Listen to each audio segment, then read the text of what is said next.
Quero convidá-los a abrir suas Bíblias na carta aos Hebreus, capítulo 1. Nós vamos fazer a leitura do verso 1 ao verso 4. Hebreus, capítulo 1, verso 1 ao verso 4. Peço aos irmãos que possam acompanhar com toda a reverência e atenção. Nós vamos nos debruçar nesse texto, dividindo esse texto em dois blocos, versos 1 e 2, tratando da revelação progressiva, versos 3 e 4, tratando da supremacia de Cristo, da completude dessa revelação. Vamos orar ao Senhor, assim que a gente puder ler o texto com atenção, e que a palavra do Senhor possa encontrar lugar em nossos corações, que possamos, debruçados sobre ela, ser moldados por ela, que ela possa conduzir-nos ao conhecimento de Cristo, ao conhecimento de Deus. Nós temos nos reunido aqui desde o início da liturgia, adorado ao Senhor por Cristo, adorado ao Senhor pela vinda de Cristo, adorado ao Senhor pelo sacrifício de Cristo pelos nossos pecados. Vamos então entender como esse sacrifício foi revelado a nós e como ele pode então transformar nossas vidas para vivermos genuinamente, de modo digno daquilo que temos recebido do Senhor. Diz assim, a Epístola aos Hebreus, capítulo 1, verso 1 ao 4, que havendo Deus outrora falado muitas vezes e de muitas maneiras aos pais pelos profetas, nestes últimos dias nos falou pelo Filho, a quem constituiu herdeiro de todas as coisas, pelo qual também fez o universo. Ele que é o resplendor da glória e a expressão exata do seu ser, sustentando todas as coisas pela palavra do seu poder, depois de ter feito a purificação dos pecados, assentou-se à direita da majestade nas alturas, tendo se tornado tão superior aos anjos, quanto herdou mais excelente nome do que eles. Vamos fechar nossos olhos, vamos orar nesse momento. Queria convidar as professoras à frente. Não sei se temos crianças que estarão se dirigindo nesse momento aos professores. Deus possa abençoá-los. Que Deus possa falar aos seus corações. Que Deus possa falar aos nossos corações. Que possamos aprender e apreender a palavra em nossas mentes, em nossas vidas, que isso se torne prática em nossas vidas. Vamos fechar nossos olhos, vamos orar ao Senhor e adorar o seu nome. Pai bendito, todo-poderoso Deus, louvado seja o teu nome, Pai, porque tu és bom e porque as tuas misericórdias duram para sempre, Senhor. Louvado seja por Cristo, porque o Senhor não poupou o próprio Filho, antes por nós o entregou e nos tem dado nele todas as coisas que precisamos, Pai. Nós temos Cristo como nosso pastor e isso é tão suficiente que não temos falta, não temos necessidade de mais nada. Podemos estar em pastos verdejantes ou em vales escuros como a sombra da morte. Nós cremos que o Senhor está conosco, nos conduzindo, nos honrando, nos levando dia após dia àquele dia em que nos encontraremos contigo para viver eternamente na tua casa, no reino que tens preparado para a tua igreja, levantado de tempos em tempos, para que adoremos o teu nome, para que nos reunamos e nos debrucemos em torno da tua palavra, o sacrifício, não mais como derramamento de sangue litúrgico, mas como é revelado no Evangelho para nós, para a salvação. Porque a tua palavra, Senhor, e o teu Evangelho é a boa nova para a salvação, tem poder para transformar nossas vidas, para mudar o nosso coração, para nos dar entendimento da tua justiça, do teu juízo e da esperança em Cristo Jesus. Somos abençoados porque temos esperança. Somos abençoados porque a nossa alegria não depende de circunstância, ela está fundamentada no Senhor. Aquilo que era mais difícil o Senhor fez, foi entregar o seu próprio Filho.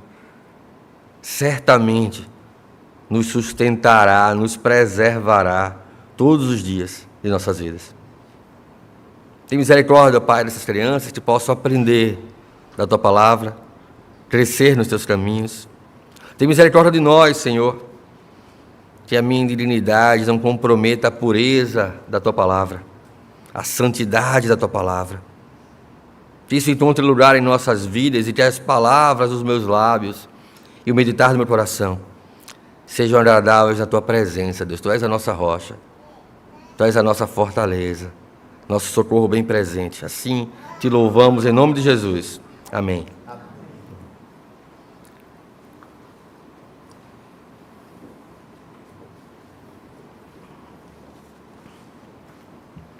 Meus irmãos, nós temos um privilégio, nós congregamos numa igreja com cara de igreja.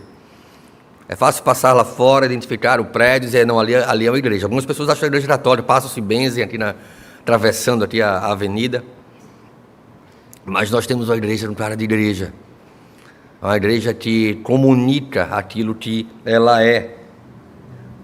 É comum que turistas viajando pelo mundo antigo, pela Europa, mas também pelo Novo Mundo, nos Estados Unidos, possam muitas vezes encontrar algumas igrejas históricas e colocar no seu roteiro de viagens um lugar a visitar, um lugar a conhecer, construções belíssimas que certamente fazem muito sentido conhecer em momentos oportunos, monumentos erguidos em grandes cidades, mostrando quão grande e boa foi a influência que teve aquela igreja naquela sociedade. Uma delas, eu queria chamar a atenção de vocês, a Basílica de Santa Cecília della Salute. É uma igreja que ela fica num pináculo, num trecho, feito uma península em Veneza. Ela foi construída como um voto daquele povo no século XVII, por causa da peste. E então eles constroem aquela igreja para adorar ao Senhor, para dizer, olha, o Senhor, essa aqui é a igreja Basílica de Santa Maria da Saúde, que nós precisamos buscar no Senhor. Mas hoje aquela igreja não é tão diferente de outros museus que existem naquela cidade, ou de outros templos vazios que podem ser visitados para se conhecer um pouco da sua arquitetura. Tive a oportunidade de ver um concerto dentro da igreja, um órgão belíssimo, o tamanho de uma parede, uma música que preenchia aquela arquitetura barroca. Mas as igrejas estão se esvaziando da sua influência sobre a sociedade, influência moral e teológica sobre a sociedade. Em outras igrejas da Europa, é possível assistir a apresentações culturais, é possível encontrar lá bares funcionando, danceterias, boates, porque o mundo tem deixado de lado aquilo que o preserva, que pela graça comum de Deus o sustenta. O conhecimento do Senhor tem dado lugar às habilidades, conhecimento científico, características nas quais o Ocidente vem cada vez mais afundando num progressismo que afeta a nossa teologia com uma liberdade litúrgica, com uma liberdade teológica, um relativismo que faz com que nós possamos ser capazes de construir deuses à nossa imagem e semelhança. E fazemos a nossa igreja a nossa imagem e semelhança. E não buscando a glória do Senhor, mas algo que possa ser moldado ao gosto do freguês. As igrejas têm se esvaziado da sua missão de testemunho, de pregação da palavra, de comunhão.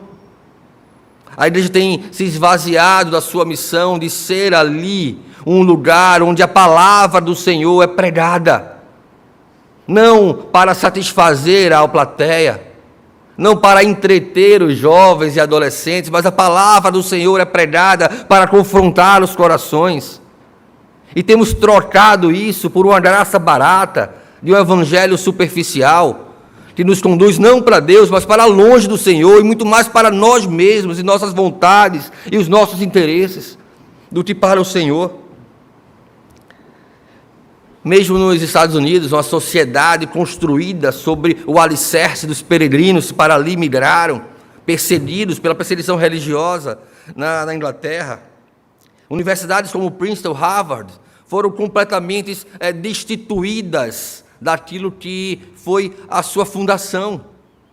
Igrejas presbiterianas e congregacionais se espalhando durante o despertamento. E onde havia uma igreja, havia uma escola. Havia uma necessidade de influenciar a cultura, de ter a cultura sob a teologia, sob a autoridade do Senhor. E hoje a liberdade teológica tem tomado e tem tragado a cultura para tão distante do Senhor, que essa cultura se acha como Deus, capaz de julgar as Escrituras. Agora a cultura julga a teologia e não está mais sobre ela. Agora a cultura acha e olha para a teologia e diz: olha, isso aqui não se aplica mais a esse contexto, isso aqui não serve mais para nós, isso aqui precisa ser atualizado, esse texto precisa ser modernizado. Quando é a palavra de Deus que julga a cultura de tempos e tempos. E mesmo que a mente dessa geração perversa tenha se cauterizado, a palavra de Deus permanece. A verdade do Senhor permanece. O que era pecado continua sendo pecado. O que é uma necessidade do homem viver e andar com Deus, continua sendo uma necessidade do homem viver e andar com Deus. Deus não afrouxou a sua régua, não baixou a média, para que a gente possa passar de ano. Ele continua exigindo de nós o mesmo padrão de santidade e obediência perfeito que exigiu no Éden. Quando disse a Adão e Eva: se vocês me desobedecerem, certamente morrerão. Certamente se afastarão de mim. Certamente terão seus corações anulados pela perversidade do pecado. E não podendo encontrar Deus. Não porque Deus não se seja conhecido, não se faça conhecido, mas porque o nosso entendimento se torna obscurecido por causa do pecado. Nós nos distanciamos do Senhor. O autor de Hebreus encontrou uma geração que estava reflexiva sobre o seu compromisso com Cristo. Ela estava sendo impactada por várias influências controversas. A própria religiosidade cerimonialista judaica, os judaizantes, pressionava a igreja se ela tinha de fato convicção de que aquilo fazia sentido, se não era mais sólido, mais concreto, voltar-se à tradição, voltar-se aos rituais, à cerimônia, às observâncias litúrgicas judaicas, do que viver esse evangelho da graça que estava sendo pregado. Esta era uma comunidade que vivia em um mundo sem um compromisso genuíno com a verdade, e em meio a tantas ofertas de espiritualidade, tal qual temos hoje, tantas ofertas de religiosidade, inseridos em um mundo sob a tensão do relativismo moral e do fanatismo religioso, aquela igreja estava reflexiva sobre permanecer ou não em Cristo Jesus. Muitas heresias buscaram assentos nos bancos das igrejas ao longo da história, tentando interpretar a palavra de Deus através de sua própria cosmovisão, sua própria bagagem, sua própria lente, pregando um cristianismo onde Cristo, na verdade, não é suficiente. Nós precisamos, então, de algo que seja acrescentado, que seja aplicado, uma graça onde ainda são necessários méritos pessoais para alcançá-la.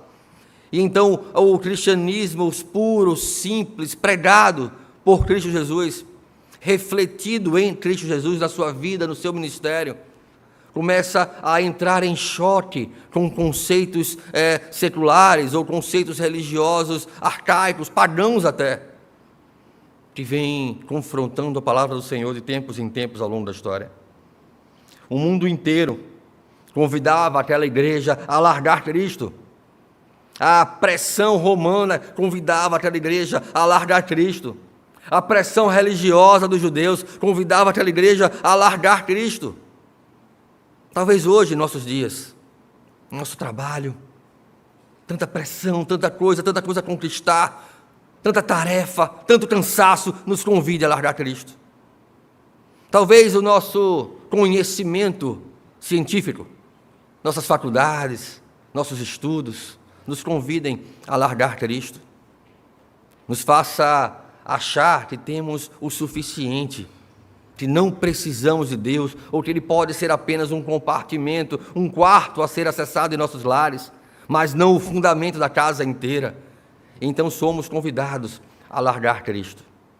Talvez nossos relacionamentos nos convidem a largar Cristo, desejosos de viver aquilo que a palavra do Senhor condena, eu então vou me afastando do Senhor, me afastando da exortação da palavra, desejosos de alcançar uma posição, um status em meio a essa sociedade corrupta, eu vou negociando valores fundamentais. Talvez se nós estivéssemos com Sadraque, Mesaque e Abednego, lá no texto de Daniel, quando a estátua foi levantada por Nabucodonosor, e todos foram convidados a se prostrar quando tocasse aqueles instrumentos, talvez nós lá com eles fôssemos confrontados, quando eles não se baixaram, eles poderiam talvez olhar para nós ali abaixados, para não perder o favor do rei, prostrados, mas foi só uma baixadinha aqui, nem está no meu coração. Não tem 1 centímetro da nossa vida que o Senhor não exija, que o Senhor não declare que é dele. Não existe condições, Deus não é algo que eu posso negociar. Senhor, mas é só isso aqui. Meus irmãos, se os meus relacionamentos me levam para longe de Cristo, eu prefiro ficar com Cristo do que com os meus relacionamentos. Se meu trabalho me leva para longe de Cristo, é melhor estar com Cristo. E saibam que o Senhor é suficiente para nós, do que estar com o meu trabalho e minha falsa sensação de segurança nele. Se os meus estudos me levam para longe de Cristo, esses estudos estão me conduzindo para o inferno, por mais que me façam alcançar status em meio a essa sociedade. Mas não podemos negociar a Cristo. A Epístola aos Hebreus é um dos livros mais profundos e teologicamente ricos que nós temos no Novo Testamento. Disse que é muito importante conhecer os textos de Levíticos para compreender a plenitude da teologia da Carta aos Hebreus. E, de fato, existem conexões importantes sobre como as leis cerimoniais ali relatadas por Moisés, agora elas encontram o seu ápice. Elas encontram a sua versão mais desabrochada, desembrulhada, revelada no fato de Cristo Jesus ter vindo e ter consumado tudo aquilo para o qual as cerimônias apontavam. Quanto ao autor da carta, o que é mais aceito na tradição cristã, que o autor é desconhecido. Alguns atribuem a Barnabé, outros a Paulo, outros a Apolo ou Lucas. O fato é que nós não sabemos quem escreveu Hebreus, mas sabemos que ele escreveu para uma comunidade que havia abraçado o cristianismo em detrimento da tradição judaica, e havia compreendido que toda a sua vida, sua história, a lei que era preservada por meio daquele povo que o Senhor separou em determinado momento, em sua relação pactual para preservar a aliança, havia agora encontrado em Cristo Jesus o fundamento, havia encontrado em Cristo Jesus a plena revelação da lei e dos profetas. Então a carta foi destinada a essa comunidade cristã de origem judaica, que enfrentava as perseguições e a tentação de abandonar o evangelho da graça, para novamente se abraçar aos rituais, para novamente se abraçar à velha vida, às velhas zonas de conforto. Teólogos reformados ao longo da história destacaram a profundidade teológica dessa epístola. Calvino, por exemplo, ele sublinhou a suficiência e a supremacia de Cristo como tema central da carta. Ele escreveu em seu comentário: o principal objetivo da epístola aos Hebreus é mostrar que a fé em Cristo não é algo novo ou contrário à lei, mas que todas as cerimônias da lei indicavam e apontavam para Cristo como o seu único fim e complemento. Martin Lloyd-Jones, mais contemporâneo, ao comentar essa epístola, ele diz: Hebreus é, em grande parte, um sermão para uma igreja que está lutando, desanimada e próxima a desistir. O autor, como um pastor, ele exorta a sua congregação a fixar os seus olhos no Cristo glorioso e continuar a sua caminhada com confiança, escreve então Martin Lloyd-Jones. O fato é que nós temos na carta aos Hebreus um compêndio de palavras e exortações que podem nos fazer seguir perseverantes, que podem reanimar, reavivar corações desanimados e cansados por tanto ativismo religioso, por tantas contradições morais, por tanta frouxidão teológica, podemos encontrar na carta aos Hebreus uma estratégia para sermos então preservados diante desse mundo tenebroso, diante de tanta modernidade teológica, tanta contradição bíblica, daquilo que as pessoas entendem que deveria ser o Evangelho, formando então um Evangelho segundo o seu próprio coração. O autor dos Hebreus não deixa que isso aconteça. Ele olha para a lei e diz: olha só Cristo. Ele olha para as profecias e diz: olha só Cristo. Como Ele era anunciado, como Ele é o fundamento, como Ele fez que houvesse uma igreja desde a antiguidade até a sua revelação, e fará com que haja uma igreja até a sua volta. Essas palavras, elas reforçam o propósito da carta aos Hebreus, de assegurar aos seus leitores a compreensão da centralidade de Cristo sobre todos os aspectos da nossa fé, da nossa vida, a termos nele a nossa segurança, a fazer valer aquilo que declaramos quando lemos Salmo 23, se o Senhor é o meu pastor, e Ele é o nosso bom pastor, porque o bom pastor dá a vida pelas suas ovelhas. Se o Senhor é o meu pastor, nada me faltará. Não tenho falta de mais nada. Eu tenho tudo que me é suficiente. Mas como eu vou resolver as questões, as confusões e as minhas decisões que preciso tomar no trabalho? Olha para Cristo. Olha para a palavra do Senhor, deixa o teu coração ser moldado pela palavra do Senhor e encontra paz. Coloca a tua ansiedade diante do Senhor pela oração, pela súplica, com ações de graças, e a paz de Deus, que excede todo o entendimento, guardará o teu coração e a tua mente. Essas palavras então nos fazem reconhecer em Cristo o tema central que eu gostaria de trazer na exposição desses 4 primeiros versos, que trata da supremacia de Cristo, a revelação final, a revelação completa de Deus. Porque esse título destaca Jesus em sua revelação, como sua revelação definitiva. Destaca Jesus como aquilo para o qual nós precisamos dirigir o nosso coração, dirigir a nossa vida, como uma régua para nossas vidas. E os primeiros versos, eu queria chamar a sua atenção para o verso 1 e 2. Em especial, vai falar sobre essa revelação progressiva. Essa é uma carta de amor, que fala do amor de Deus ao longo do tempo e da história, Deus preservando um povo para si. Diz os versos 1 e 2, eu queria que pudéssemos ler juntos. Hebreus capítulo 1, versos 1 e 2. Diz assim: havendo Deus, a ideia era lermos juntos. Juntos é ao mesmo tempo. Vamos tentar mais uma vez. Havendo Deus, outrora, falado muitas vezes e de muitas maneiras, aos pais pelos profetas, nestes últimos dias, nos falou pelo Filho, a quem constituiu o herdeiro de todas as coisas, pelo qual também fez o universo.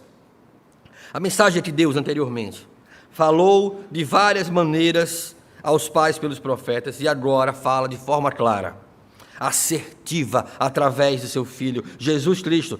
Isso, ele revela a divindade de Cristo, o papel redentor do seu Filho. Estava no carro e falei do texto que nós trabalharíamos na pregação hoje, e falei que dividiria ele em 2 partes, e falei que a primeira parte trataria da revelação progressiva de Deus. E aí Lucas perguntou: papai, o que é progressiva? Aí o filho, sabe quando o papai conta uma história? E as coisas vão acontecendo na história, e você vai conhecendo a história, e você vai conhecendo os personagens que participam da história, e para onde a história está sendo conduzida. Isso é progressiva. As coisas vão acontecendo progressivamente, parte vai sendo somada a outra parte, para que tenhamos mais conhecimento sobre todas as coisas. Então, tão simples quanto isso é a mensagem desses 2 versos. Deus nos conta uma história. Deus tem contado uma história desde os tempos antigos e tem inspirado homens de geração em geração a escrever essa história, para que ela pudesse chegar até nós, para que nós pudéssemos então ter domínio sobre essa história e conhecer como progressivamente, parte sobre parte, Deus foi sendo revelado, Cristo foi sendo revelado. pacto sobre pacto. Cada vez que não o homem ia até Deus, mas Deus ia até o homem, e então relembrava o homem de sua aliança, e trazia novos elementos à sua aliança. Cristo ia sendo revelado progressivamente. Olha só, Deus então chama Adão e Eva e vai dizer: olha, haverá um descendente que esmagará a cabeça de Satanás. Gênesis 3,15. E depois Deus diz a Noé e vai dizer: olha só, eu sou o Deus preservador da vida. E depois ele chama Moisés e vai dizer: olha só, esse povo que terá sua vida preservada terá uma lei. E aí ele traz Davi e fala: olha só, esse povo que terá a vida preservada, que terá uma lei, terá um rei, e esse rei reinará eternamente.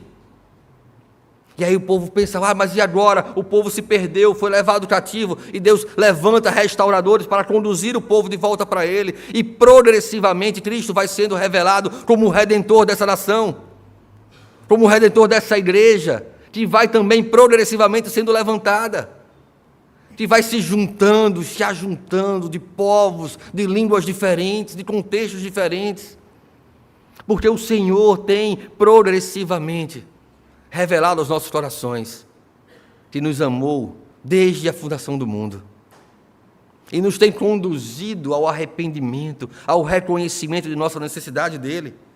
Então a primeira parte dessa revelação, ela é geral. Nós precisamos compreender que há um Deus. Nós precisamos entender que Deus se manifesta através da sua criação. Deus se manifesta através das coisas que Ele criou.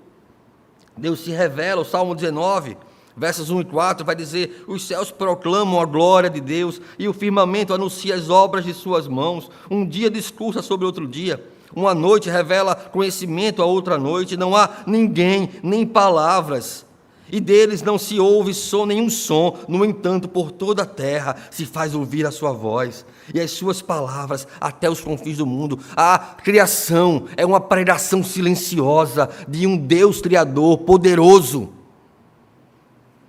de modo que não há como negar que há um Deus. O cosmos reflete a glória e o poder de Deus. Ele fala de forma silenciosa, mas poderosa, sobre a existência desse Deus. Paulo vai reforçar isso em Romanos, capítulo 1, versos 19 e 20. Ele vai trazer a ideia de os atributos invisíveis de Deus, assim como o seu poder, a sua divindade, claramente podem ser percebidos por meio das coisas que foram criadas. E por isso, os homens que olham para a criação, que não conseguem compreender e buscar a Deus e adorar a Deus, são, por causa da criação, indesculpáveis, passíveis de culpa, condenáveis, porque não só deixam de adorar a Deus, que é o Criador, e passaram a adorar a criatura no lugar do seu Senhor, passaram a adorar o homem, passaram a adorar a criação, passaram a adorar a si mesmo, passaram a adorar o seu próprio status, o seu trabalho, o seu time de futebol, seu namorado, namorada, marido, esposa, filhos, passou a adorar outras coisas no lugar do Criador de todas elas. Coração do homem, como diz o profeta Ezequiel e como narra Calvino, comentando Ezequiel, é uma fábrica de ídolos. Nós temos constantemente levantado ídolos em nossos corações. A nossa mente é criativa para criar novos deuses, para criar deuses segundo os nossos próprios interesses. Deus se revela por meio da sua criação de modo geral. O propósito da revelação natural é dar testemunho de que Deus é o Criador. Mas há uma outra maneira que Deus se revela, talvez ainda também silenciosa, que é a revelação moral de Deus. Há uma lei gravada no coração de todo homem, crente ou ímpio, aqui ou nos confins da terra, tem uma noção de certo e errado, porque Deus deixou gravada a sua lei em seu coração. Romanos 2, versos 14 e 15, vai dizer: quando, pois, os gentios, que não têm lei, procedem por natureza de conformidade com a lei, não tendo lei, servem eles de lei para si mesmos. Estes mostram a norma da lei, gravada no seu coração, testemunhando-lhes também a consciência e os seus pensamentos, mutuamente acusando-se e defendendo-se. A consciência do homem mesmo o ímpio, mesmo o incrédulo, revela que há uma lei gravada no seu coração.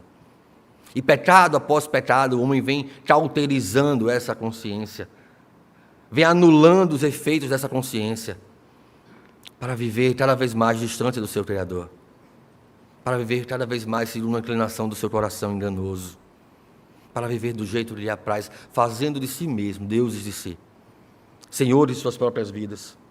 Paulo afirma que mesmo os gentios, que não receberam diretamente a lei por Moisés, possuem uma noção inata de moralidade, porque Deus colocou em seus corações um senso de certo e errado.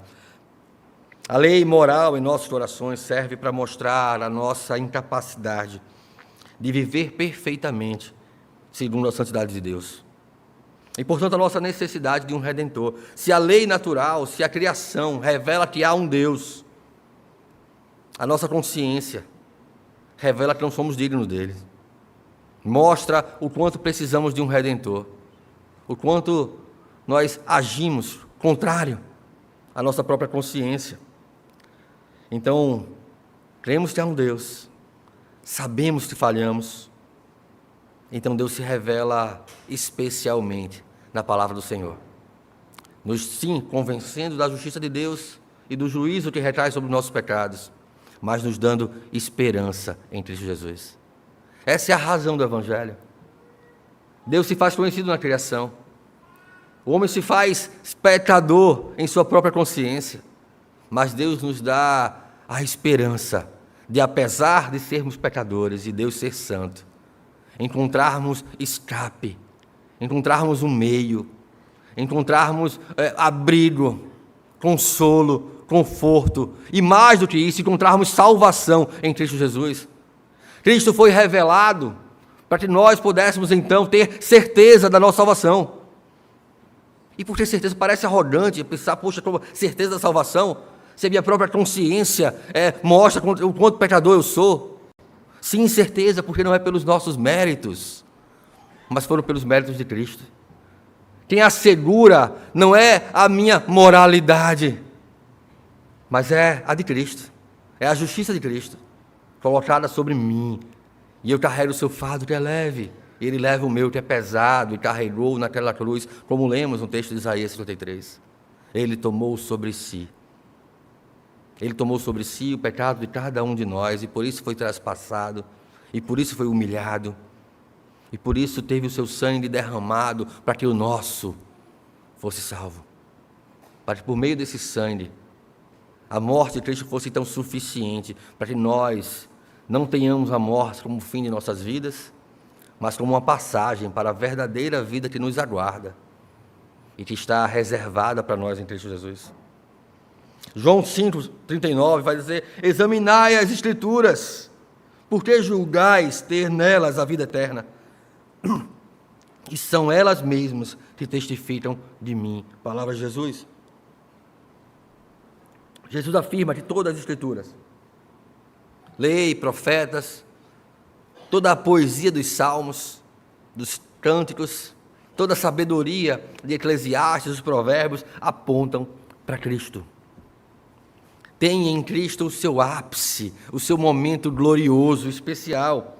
Deus não deixou o seu plano redentor como um ministério escondido, antes ele revelou e tem revelado a nós, e através da igreja revela ao mundo caído, que há um Deus, Criador de todas as coisas, que o homem carece da glória do Senhor, mas pode encontrar salvação em Cristo Jesus, mas não pode encontrar em nenhum outro lugar.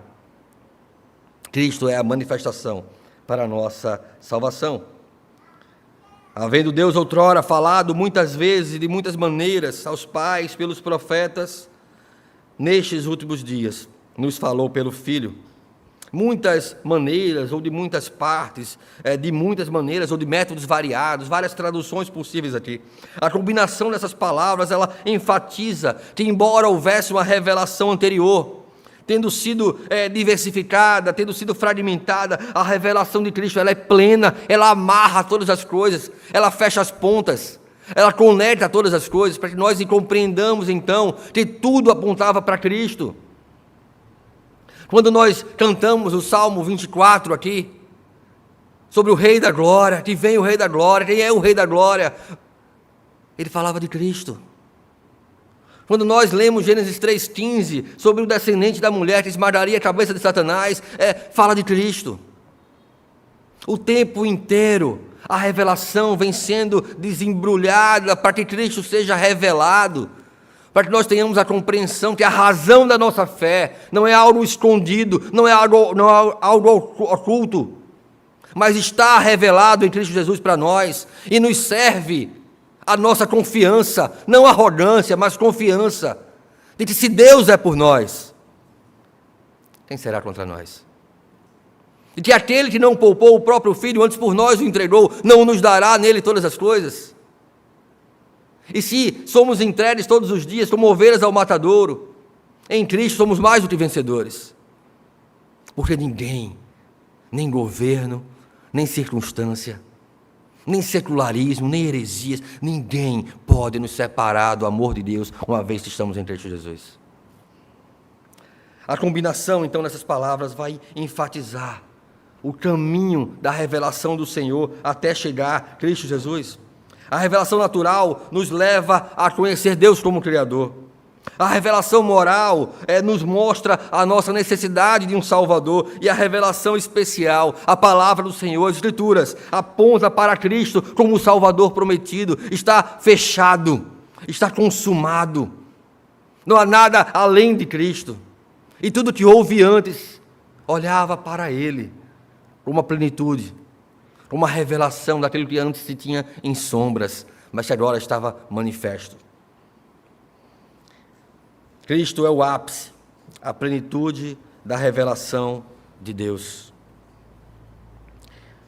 Toda a autoridade me foi dada nos céus e na terra, fala o Senhor Jesus, em Mateus 28, verso 18. O batismo de Jesus, Deus declara: esse é meu Filho amado.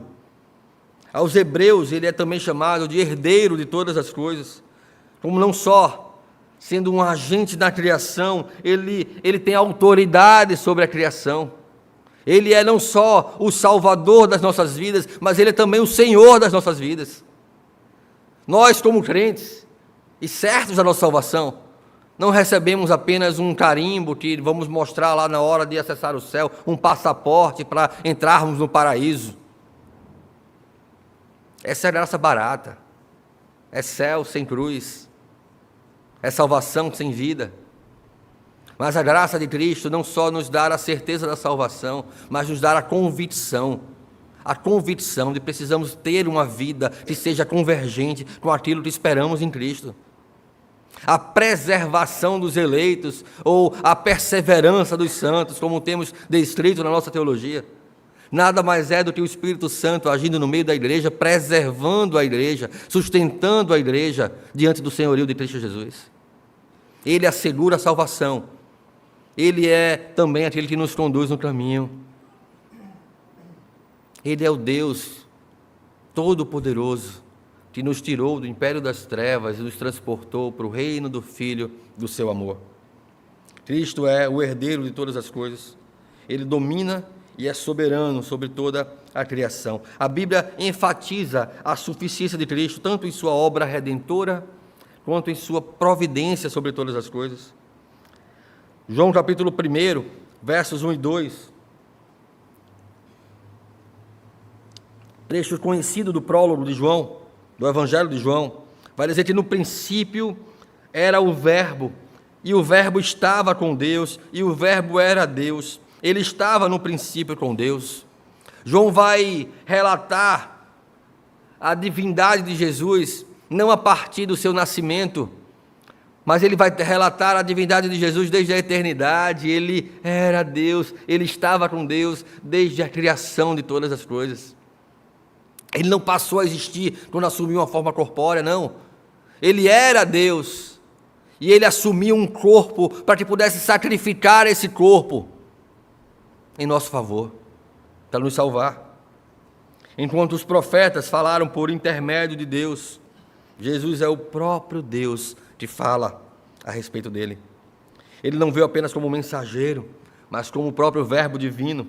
Tudo o que foi revelado antes por meio das sombras e tipos no Antigo Testamento agora encontra seu cumprimento em Cristo Jesus.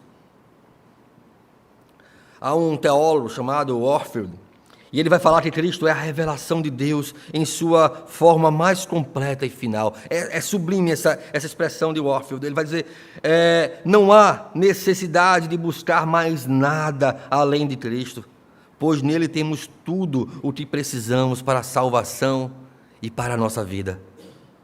Para estarmos na casa do Senhor, mas também para estarmos em pastos verdejantes ou vales escuros como a sombra da morte.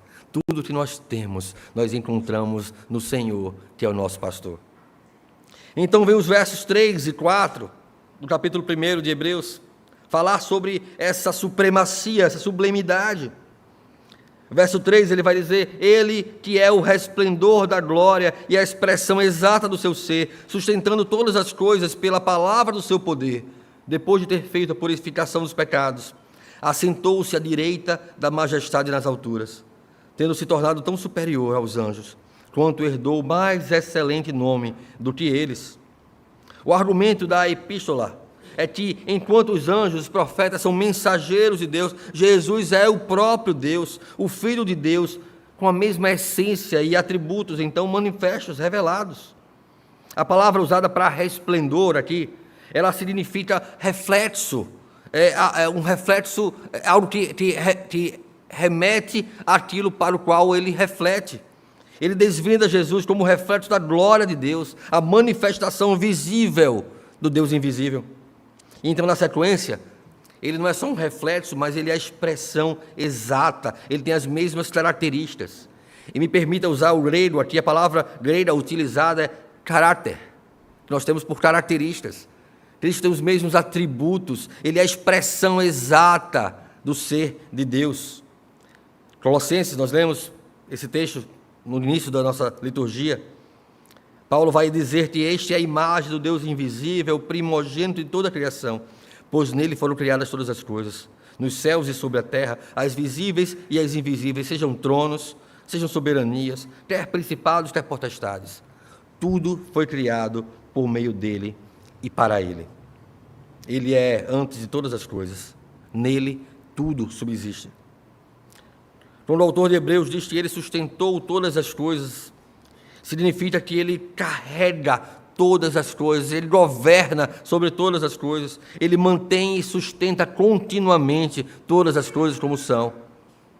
Ele nos preserva diante das providências amargas que temos que passar em nossas vidas, dias difíceis, dias maus, mas que em Cristo Jesus passamos por eles também. Ele nos conduz em todo o tempo. E no verso 3 do capítulo 1 de João é dito que todas as coisas foram feitas por intermédio dele, e sem ele nada do que foi feito se fez. Isso conecta o seu papel de criador e de sustentador, até que então a sua redenção é revelada. Eu falei que era importante conhecer alguns rituais de Levíticos para nós termos uma compreensão mais profunda do texto dos Hebreus. E aqui nos versos 3 e 4 nós temos uma referência importante. Porque na cerimônia litúrgica no Antigo Testamento, nessa cerimônia o sacerdote ele não parava, ele estava o tempo todo em movimento, o tempo todo em ação, não havia lugar para sentar. Porém Cristo, aqui em seu papel sacerdotal, diz o texto, depois de ter feito a purificação pelos pecados, assentou-se. Por que ele assentou-se? Porque não há mais nada a ser feito? Não, ele o fez de uma vez por todas. Todo o derramamento de sangue no Antigo Testamento, desde a circuncisão até os animais que eram mortos cerimonialmente, tudo apontava para o sangue do Cordeiro. Desde o Éden, quando o homem se vê em pecado e tenta costurar folhas para se cobrir, para cobrir as suas vergonhas, Deus confronta o homem, diz que aquilo não é suficiente, que nada que o homem possa fazer pelas suas mãos é suficiente. Então Deus sacrifica um animal, o sangue é derramado, e Deus veste o homem com as peles desse animal. É necessário que haja derramamento de sangue para aplacar a ira de um Deus justo. Cristo fez a purificação pelos nossos pecados, derramando o seu sangue de uma vez por todas. O sangue do Cordeiro. Não há necessidade de outros cordeiros, não há necessidade de pombas, não há necessidade de bodes, não há necessidade de que o sangue seja mais derramado, porque Cristo derramou de uma vez por todas, por isso ele assentou. A sua cerimônia foi plena. Jesus não apenas revelou Deus ao mundo, mas ele realizou a purificação de nossos pecados através de sua morte sacrificial. O texto de Isaías 53 que nós lemos, versos 4 e 6, me permita ler na NVI, só por um ajuste de tradução. Ele vai dizer: certamente ele tomou sobre si as nossas enfermidades, sobre si levou as nossas doenças, contudo nós o consideramos castigado por Deus, por ele ser atingido e afligido, mas ele foi traspassado por causa das nossas transgressões, ele foi esmagado por causa das nossas iniquidades. Esse castigo que nos traz a paz estava sobre ele, e pelas suas feridas nós fomos curados. Todos nós, como ovelhas, nos desviamos, cada um de nós se voltou para o seu próprio caminho, e o Senhor fez cair sobre ele a iniquidade de todos nós. A culpa era nossa. Quem se voltou para o seu próprio caminho fomos nós. Quem desviou o seu coração do Senhor fomos nós por causa do pecado. Quem falhou contra a lei moral do Senhor fomos nós, mas Deus fez recair sobre ele. E por isso a revelação é plena, o sacrifício está consumado, está quitado o preço pelo qual nós deveríamos pagar por causa dos nossos pecados. Termo aplicado no texto aos Hebreus traz uma ideia de purificação completa e eficaz, algo que simboliza, sim, os rituais do Antigo Testamento, mas que agora foi feito de maneira plena, suficiente, sem a necessidade de novo feito. Cristo não pode morrer duas vezes. O sacrifício de Cristo é suficiente para cobrir todos os nossos pecados. Mas para que esse sacrifício se mostre efetivo em nossas vidas, eficaz em nossas vidas, para que tenhamos a consciência de que de fato Cristo morreu por nós, essa é uma evidência que aquilo que vem depois trará. Como será a nossa vida depois desse entendimento? Como se conduzirá a nossa vida? Não podemos fazer como os literatos, né, a literatura barroca, os grandes autores barrocos, como Gregório de Matos Guerra: vou viver pecando para que a graça de Deus seja mais abundante. Não, nada disso. Paulo vai dizer: como viveremos, pois, no pecado, nós, que para ele já morremos? Não há espaço para uma vida escravizada no pecado se Cristo morreu por nós. Mas se Cristo morreu por nós, nós não temos mais preço a pagar, porque ele pagou no nosso lugar todos os nossos pecados. O sangue de Cristo cobriu todos eles, passados, presentes e as nossas falhas futuras. Somos pecadores, temos o Espírito Santo que nos conduz, que nos livra da tentação, mas ainda somos pecadores. Mas o sacrifício de Cristo é garantia que estamos sendo conduzidos em Cristo para a glória eterna dos céus. Desde a queda, o ser humano foi separado de Deus. Desde a queda, por causa do pecado. Mas Cristo reconciliou o homem com o seu Criador.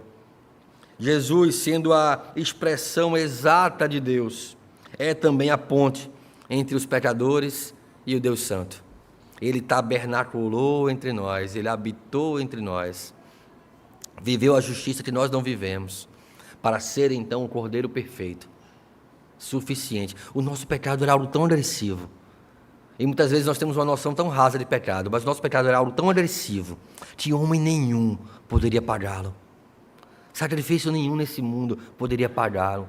Foi necessário que o próprio Deus se fizesse carne, assumisse um corpo, para derramar o sangue desse corpo, por causa dos nossos pecados, para nos dar a salvação. Meus irmãos, eu queria concluir a exposição dessa noite, relembrando a separação que fizemos quanto à revelação de Deus e quanto à supremacia de Cristo. Quanto à revelação de Deus, a criação sim fala de Deus, mas não redime. A beleza e a ordem da criação devem nos levar a adorar a Deus, mas não podem, não oferecem recursos para salvar a nossa alma. Reconhecer a existência de Deus através da natureza nos deve mover a buscar a revelação agora de Cristo Jesus.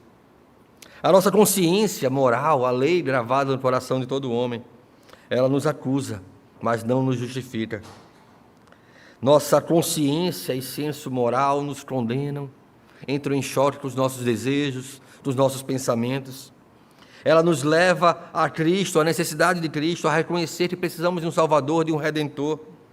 Só as Escrituras é poder de Deus para a salvação. Só a revelação de Cristo Jesus, a supremacia de Cristo Jesus, a plenitude de Cristo Jesus é suficiente para a nossa salvação. Tudo o que precisamos saber para a vida, para a salvação, para a redenção, para a consciência de redenção, para a piedade com a qual devemos viver e nos relacionar, está revelado nas Escrituras. O plano de Deus, o plano pactual do Senhor, o plano de reino do Senhor, o plano do senhorio que apontava o tempo todo para aquilo que haveria de ser revelado no tempo e na história, através do nascimento do próprio Deus por nós. No tempo, então, Deus revelou-se de diversas formas ao longo da história, como alguém está contando a história, até chegar no ápice da história, até chegar no momento principal, no momento mais glorioso. Cristo Jesus veio ao mundo para nos salvar. Ó, vinde, adoremos. Ó, vinde e nos comprometamos com o Senhor.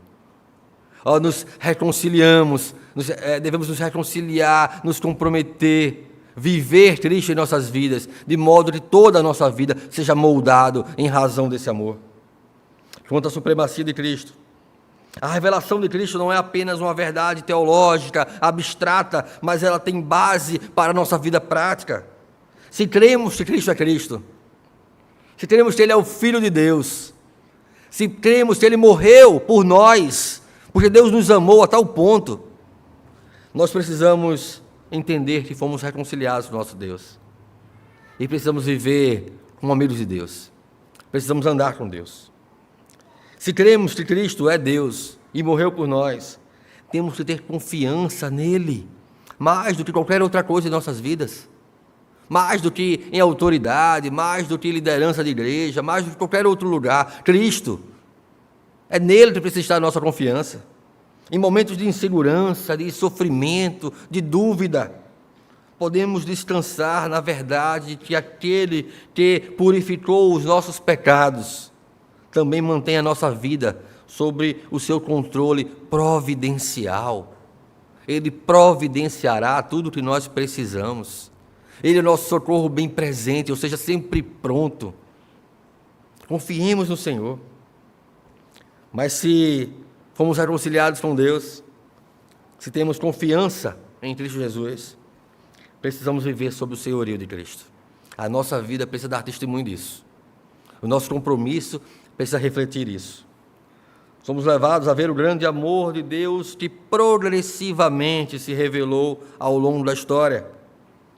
E então, encontrando o seu momento principal, final, em seu Filho, Jesus Cristo. Deus, em sua graça, não permitiu que seu povo permanecesse na escuridão em que se encontrava, mas nos deu a luz. Ele é a luz dos homens. Precisamos nos achegar a Ele como filhos da luz. Temos tido muito sucesso em oferecer entretenimento, sem transformação espiritual genuína em muitas igrejas dos nossos dias. Mas hoje nós devemos nos maravilhar, nos encantar com a revelação da suficiência de Cristo. Ele é o ápice da revelação e é suficiente para a nossa salvação, tanto quanto para a nossa vida. Que nossas vidas, então, sejam vividas em gratidão a essa revelação, em total confiança a essa revelação, segura de que por Ele fomos redimidos, que não há mais preço a ser pago pela nossa vida por causa dos nossos pecados. Ele pagou em nosso lugar. Ele fez o mais difícil, morrer por nós. Não nos dará nele todas as coisas, não nos sustentará. Se Deus não poupou o próprio Filho, o que Ele nos negaria que nos seja necessário? Meus irmãos, não importam as circunstâncias, não importa os tempos difíceis ou os lugares áridos que estejamos enfrentando ou que venhamos a enfrentar. tenhamos a consciência de que o que nos preserva é a graça salvadora, é a esperança da graça futura, de estarmos eternamente com o Senhor em nossas vidas. O Catecismo de Heidelberg, na pergunta 37, ele enfatiza que Cristo sofreu na alma, eu queria terminar com essa citação, sofreu na alma e no corpo a ira de Deus contra o pecado, como único sacrifício capaz de pagar por nossos pecados. Se Deus fez isso, como podemos andar ainda ansiosos das coisas? Como podemos ter ainda no nosso coração a impaciência que a incredulidade promove, de não reconhecermos que Deus está no controle de todas as coisas?